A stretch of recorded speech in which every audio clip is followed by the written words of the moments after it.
Quante volte nella vita avete pensato che una cosa fosse bella? Ma vi siete mai fermati a pensare al perché la vedevate bella? Sulla base di cosa, dentro di voi, è nato quel pensiero?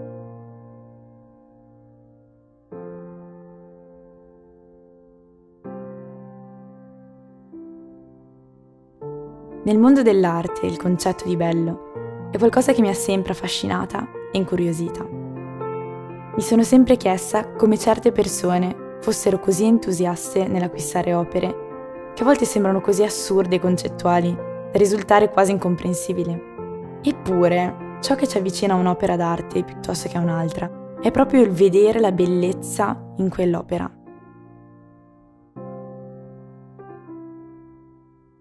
Quando mi chiedono che lavoro faccio e dico che sono un artista, so cosa tutti si aspettano, che io rappresenti la bellezza su una tela, su un quadro o attraverso un'altra creazione.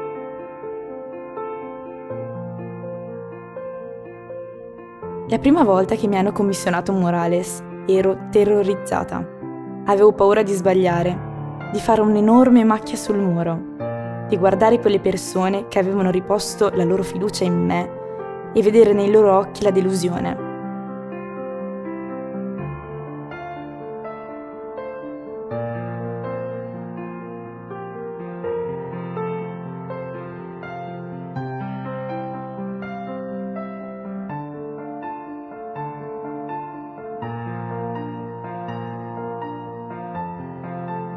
La prima volta che dipingi è come mettersi a nudo davanti alle persone, facendo vedere cosa hai dentro. È un atto che espone la parte più vera e interiore di te, sottoponendola al giudizio altrui. In questo modo però non viene giudicata solo l'opera, ma anche la persona che l'ha realizzata, nella sua sfera più intima. Per questo credo serva molto coraggio per mettersi a nudo. Ma è anche un atto liberatorio che rivela una parte di te attraverso un'impressione sul muro. Rappresenta la te di quel giorno, la stessa te che il giorno dopo cerca di nuovo di uscire attraverso il pennello. Ed è così che negli anni è diventato qualcosa a cui non posso più rinunciare.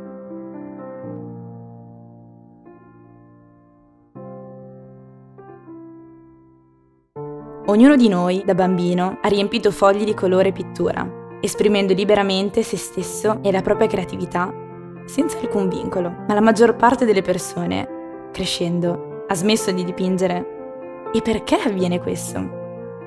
Ho riflettuto su questa domanda e credo che il motivo principale sia la paura del giudizio altrui. Se la pittura è espressione di se stessi, forse si smette per paura di sentirsi dire che quello che si è fatto è brutto. E questa paura è sufficiente a frenarci dal prendere un foglio, una tela o addirittura un muro e iniziare a dipingere qualcosa.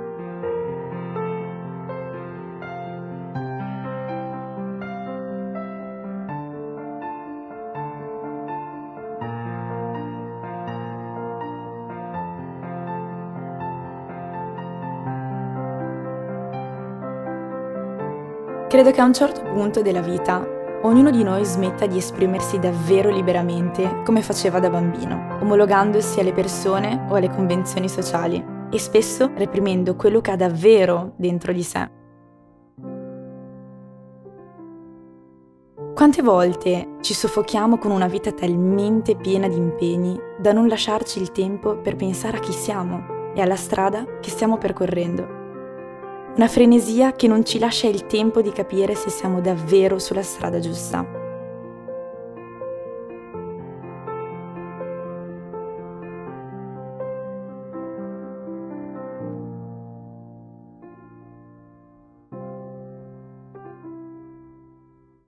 La pandemia in questo senso è stata una doccia fredda per tutti.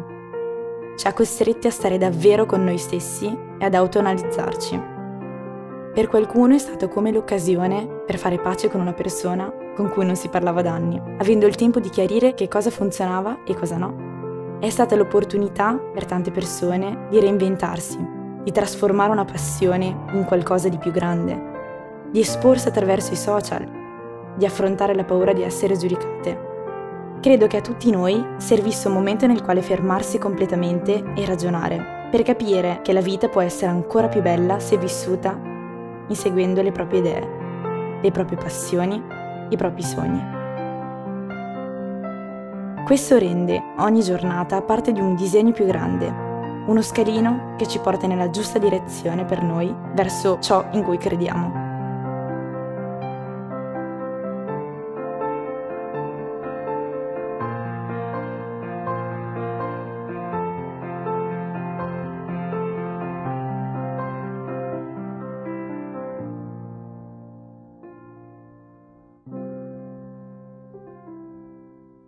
Per me dipingere è questo, è esplorare me stessa attraverso i pennelli, è ricercare la bellezza in ciò che faccio ogni giorno. Ma ho capito che la bellezza è soggettiva. Ci ho messo un po' a realizzare perché le persone hanno sempre opinioni divergenti sulle mie opere, ma ora mi è tutto più chiaro. Ognuno di noi guarda un'opera come uno specchio.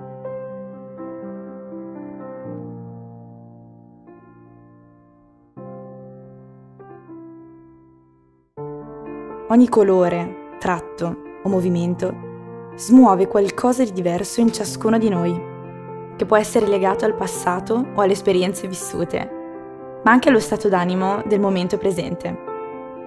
Ogni opera smuove qualcosa in noi e secondo me la vera chiave per un artista non è tanto il suo talento, quanto l'empatia, la capacità di riuscire a capire le emozioni che prova la persona a cui è destinata l'opera stessa e tradurle in una forma.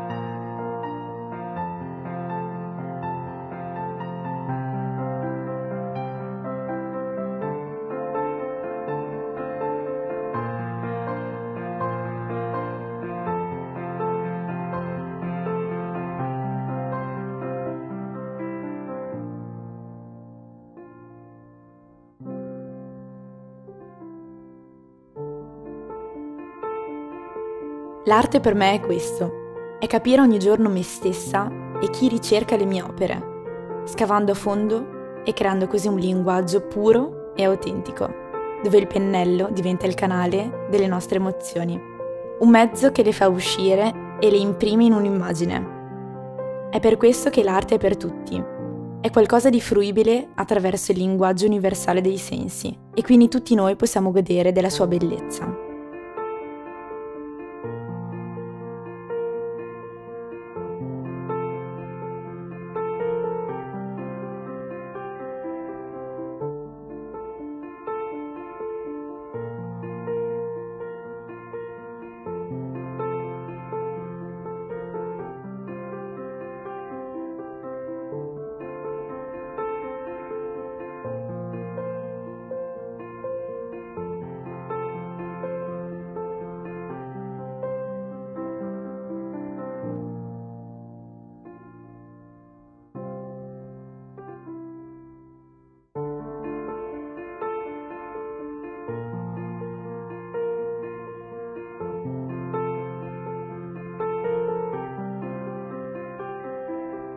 Si tende ad associare la figura dell'artista ad uno stereotipo ben definito, ma vorrei sfatare questo mito. Ognuno di noi, credo che a suo modo, possa essere un artista.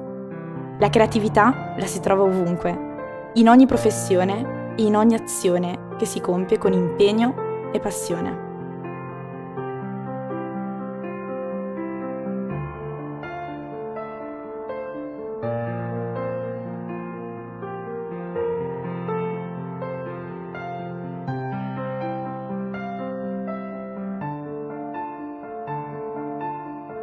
Per me, ritornare a vivere è questo, saper riconoscere il valore di ogni piccolo gesto che si compie per realizzarsi. Non è solo una questione di vita sociale o di poter ritornare alle attività di tutti i giorni. La vita è piena di cose belle che spesso ci sfuggono, ma penso che la chiave per vedere la bellezza sia cercare la piena armonia dentro di noi.